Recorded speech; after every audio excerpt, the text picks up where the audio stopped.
Assalamualaikum warahmatullahi wabarakatuh.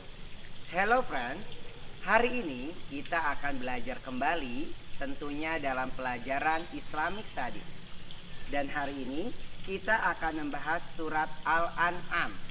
Topiknya adalah kesempurnaan ilmu Allah dan bukti-bukti kekuasaannya. Tepatnya ayat 38 sampai ayat 49. Buat teman-teman yang punya Al-Quran di rumah, silakan dibuka ya.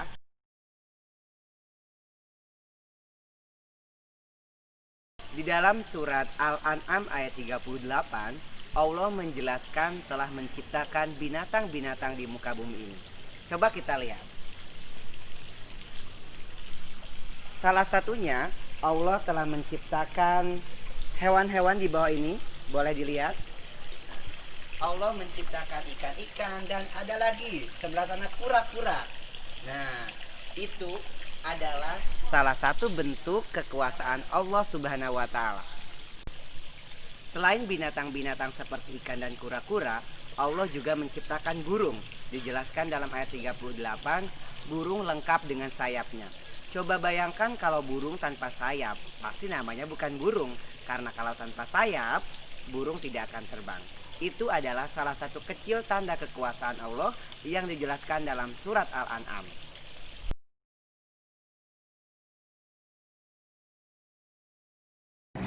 Di dalam surat Al-An'am ayat 39, Allah menjelaskan bahwa orang-orang yang tidak percaya kepada Al-Quran itu sama seperti orang yang bisu dan orang yang berada dalam gelap gulita. Artinya apa? Orang yang tidak mempelajari Al-Quran, tidak membaca Al-Quran, itu akan siap-siap berada dalam kebodohan. Makanya kita harus rajin membaca Al-Quran dan mempelajari makna dari Al-Quran.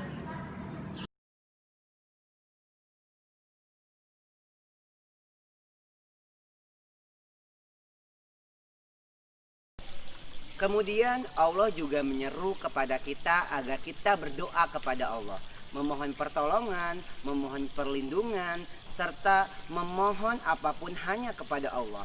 Tidak ada yang berhak disembah, tidak ada tempat meminta kecuali Allah Subhanahu wa taala, Tuhan kita semua.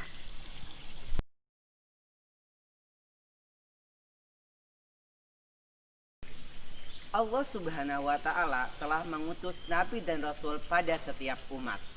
Terakhir adalah Nabi Muhammad SAW yang diutus kepada kaum jahiliyah. Zaman dahulu di kota Mekah, orang-orang bermabuk-mabukan dengan bebas, orang-orang berjudi dengan bebas. Maka dari itu Allah Subhanahu wa taala menurunkan rasul agar kaumnya menjadi kaum yang cerdas, agar kaumnya menjadi kaum yang beriman. Sehingga sampai sekarang, alhamdulillah teman-teman dan juga saya menjadi salah satu dari sekian banyak umat Nabi Muhammad SAW yang dengan ajarannya kita bisa mengenal Islam dengan baik.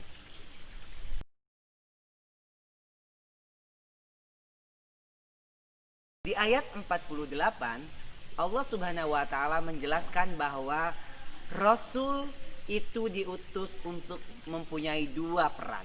Satu, memberikan kabar gembira. Dua, memberikan peringatan. Memberikan kabar gembira untuk siapa? Yaitu untuk orang-orang yang beriman, untuk orang-orang yang senantiasa taat kepada Allah Subhanahu wa taala. Dan memberikan peringatan kepada mereka yang tidak beriman kepada Allah, kepada malaikat, kitab-kitab, nabi dan rasul, hari kiamat, qada dan qadar.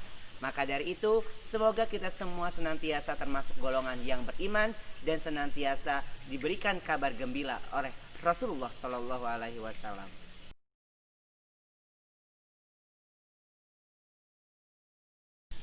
Terakhir, di ayat 49 surat Al-An'am, Allah menjelaskan bahwa orang-orang yang mendustakan ayat-ayat kami, mereka akan ditimpa siksa disebabkan mereka selalu berbuat fasik.